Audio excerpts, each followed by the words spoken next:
Pendidikan karakter yang menekankan jiwa anti korupsi kepada mahasiswa harus diberikan di tingkat perguruan tinggi. Hal ini penting terlebih bagi perguruan tinggi yang mencetak lulusan mahasiswa sebagai calon guru agar mampu memberikan pendidikan yang positif kepada siswa di sekolah. Perguruan tinggi di Indonesia khususnya di Bali harus mulai memberikan pendidikan anti korupsi kepada setiap mahasiswa.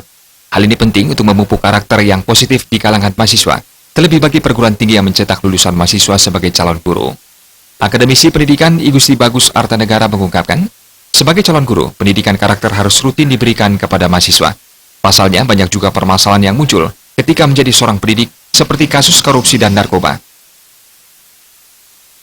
Ya, jadi untuk pendidikan anti korupsi itu sebetulnya kita kan sejak awal sudah dicanangkan sebagai pusat anti pendidikan karakter. Ini kita harapkan tentu mereka ke depan sebagai calon pendidik tidak hanya anti korupsi tapi juga anti narkoba, anti kejahatan-kejahatan yang lain. Sebab bagaimanapun guru itu kan nanti adalah contoh ya. Jadi istilahnya seorang guru patut digugu dan ditiru.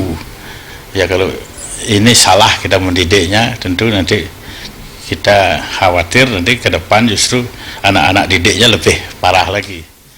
Selain pendidikan karakter yang diberikan di kampus, kegiatan seminar dengan menghadirkan narasumber juga sangat diperlukan untuk memberikan edukasi kepada mahasiswa. Kegiatan semacam ini dan rutin terus dilakukan dinilai sangat efektif guna meluluskan mahasiswa yang memiliki jiwa anti korupsi serta terhindar dari kasus kriminal. Adi Setiawan, Bali TV.